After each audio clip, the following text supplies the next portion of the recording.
What's up, y'all, and welcome back. Another episode with my guy Matt. Make sure to follow him. I'll put his link in the description. Today we have another NBA video for you. It's the prime time for NBA. The season's kind of winding down. NBA playoffs are among us. And also, we just had the NBA lottery pick last night. Pretty awesome stuff. Good time of the year. Oh, it's a great time of the year. Not to mention MLB baseball is rolling. You know I'm all about that. But let's jump right into the video. Stay tuned. Hope you like it. Make sure to smash the like button.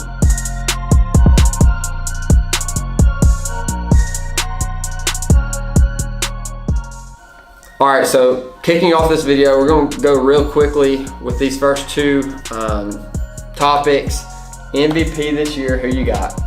Personally, if I had a vote, I'd go Giannis Antetokounmpo. I think he totally transformed the Bucks organization because he's transformed himself. You've seen the progression from skinny rookie year to now he's an animal. He's shooting over 30% in the playoffs, even though I know it's a regular season award. So let's talk about that. I would go with Giannis just because of what he's done. I think they give it to James Harden because of how he carried the Rockets in his 30-point consecutive game string. But personally, I go with the Greek Freak. They absolutely rolled through the East, and it's because of him. Okay, so we have a lot of similarities with that. I think that James Harden deserves it. Like you say, what he did in the West without Chris Paul, without Capella, they had to have every single game that he showed out. It wasn't just because he was being selfish. They had to have that. One-on-one player, like him or not, that's how he plays, and he's really good at it. He's crafty type guy. I think he deserves it. But I think they give it to Antetokounmpo. So that's where I'm at with that. I think winning goes a long way. The Bucks were good this year. I think the Bucks cast around the Greek Freak was very underrated. Yeah, very much so. Great defensive player. And I think the defensive side of things is where the Greek Freak is going to get a lot of recognition. That's where I'm at with that. Rookie of the year. This one should be a quick one. Luka. Yeah, it's got to be Luka. Trae Young, way to go. But I don't know if you know this, but there's two halves to the season. You were nowhere in the first half. Yeah, Trae Young definitely took longer to translate his game into the NBA. And you kind of saw that with his inefficiency in the first half. Luka came into the league, even though only 17, 18 years old, a grown man. The league he played in overseas is a big-time league. He won a championship at that level. He was ready for it, and it showed. He can score at all three levels. He can dish it out. He's a big guard. Luka's got to be the Rookie of the Year. How about Luka? That guy's fun to watch. Phenomenal. Oh, give me some Luka. Watch the Mavs next year. They get Kristaps Porzingis with Luka. They're going to be a fun watch. Yeah, I think that little Euro love together, that's going to be a nice little matchup. And now let's talk about, I told you it was going to be short and sweet. Make sure to pound the like button right here. And if you're new to the channel, make sure to subscribe. You're sleeping on me, okay? You're sleeping on me. Subscribe. NBA lottery. Love what Adam Silver. Absolutely. He's the best. Shout out to Adam Silver. You're the man. I mean, he's the best leader of any sporting organization ever, I think. Yeah, he has totally transformed the NBA. That continues to be a transformative league. I mean, David Stern before him transformed the game, made it worldwide, made it such an international brand, and then Silver comes in and continues to improve it. Tank no more. Yeah, he said, you know what, we're not going to do this. You're not going to sit out games just because you want to rest, and you're not going to tank. And it showed last night in the lottery, and it made it must-watch television. Oh, yeah. You had people watching that last night that don't normally pay attention to the NBA. Right. And I think that's one of the main things that everyone loves. Yeah. Everyone was watching it just to see, what happens. You get your alert on the phone. The Lakers are moved up to top four. No what? doubt. Well, and then you even had the NFL draft tweet at the NFL, hey, we want a lottery now, because it just totally transforms. And when you shrink the odds for those lower teams to get it, and anybody really has a chance from 1 through 14, it really made it a really intriguing event. Power of a ping pong ball. Yeah, no doubt. I mean, so it's such a great thing. Yep. I love it. Biggest loser.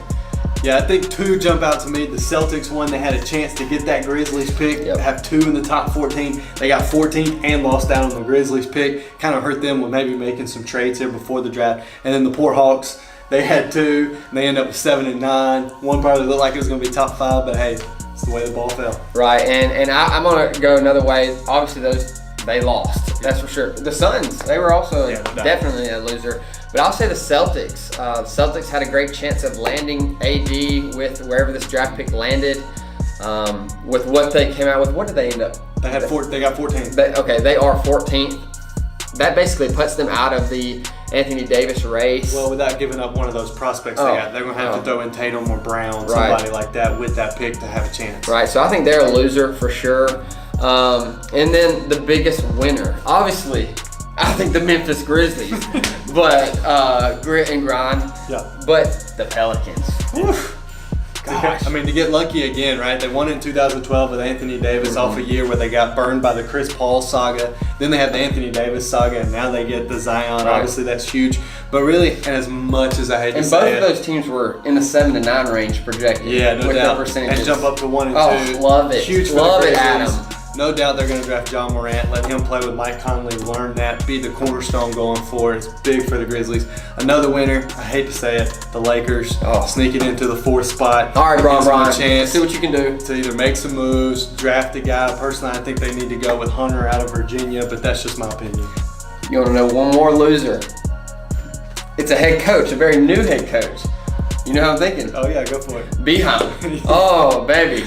You thought you were going to get Zion potentially, and for sure going to get Ja or RJ, making your job a lot easier. Now you got to take somebody, you got to stretch. Probably end up with Cam Reddish or something like that to give us another offense next to Colin Sexton. DeAndre Hunter, maybe, you know. He But falls to you at 5. If the Lakers pass on him, then obviously you have to take DeAndre Hunter. let me say this. Cam Reddish is going to be a steal in this year's draft. He's going to fall to 7 through 10. And his talent is going to be there. He's going to be a pure shooter.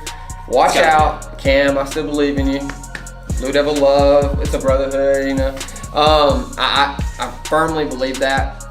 And I'll go ahead and say this. If there are any Knicks fans that are watching this, I don't know any Knicks fans. My wife True. is. Okay, Morgan. I think they're actually not that much of a loser. If you get if you get the 3, you're okay. Getting the 4, they would have been a true loser. I think they still have a great shot at landing.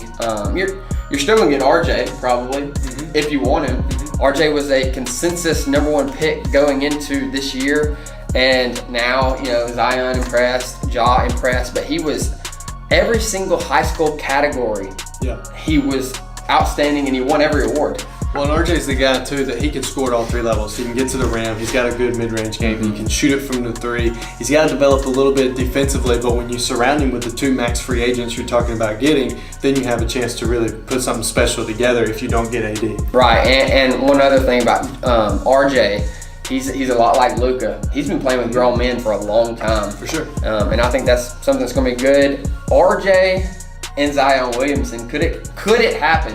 Yeah, and would you totally like to see it happen? Personally, I think if I'm the Pelicans, you've got to trade AD. You just go ahead and move on. Let him go wherever you got to put him. Even if you work out a deal like the Spurs and Raptors did, just send him somewhere for a 1-year rental. But the Knicks, send him there. Get the 3rd pick. Get Knox. Get Dennis Smith. Get Mitchell Robinson in return. See what you can piece together to dump AD, dump the Solomon Hill contract, and then the Pelicans, you're starting over with Drew, Randall, Zion, and RJ. Zion It's a pretty and good way to RJ. go for the Pelicans. I would love to see that friendship. I think that's going to be a friendship kind of like Dwayne Wade and LeBron. Yeah, for sure. And having them guys on the same college team, which Wade and Braun was not on, Right. coming in first year, that would be great for the league. For sure. Great No for the league. No doubt. Guys, that's all we have for you in this video. Hope you enjoyed it. Hope that you drop a like on this video. Question of the day: where do you think that Anthony Davis will end up? Okay. It's probably going to be the Knicks, or it's going to be, the Lakers. One of those 2 teams probably going to land him. Who do you think? Where will Anthony Davis go? Will the Pelicans keep him? I don't think that they can keep him after. No, you can't. After what happened with that. Moving. But we'll see. Thanks for watching. Come back for the next video.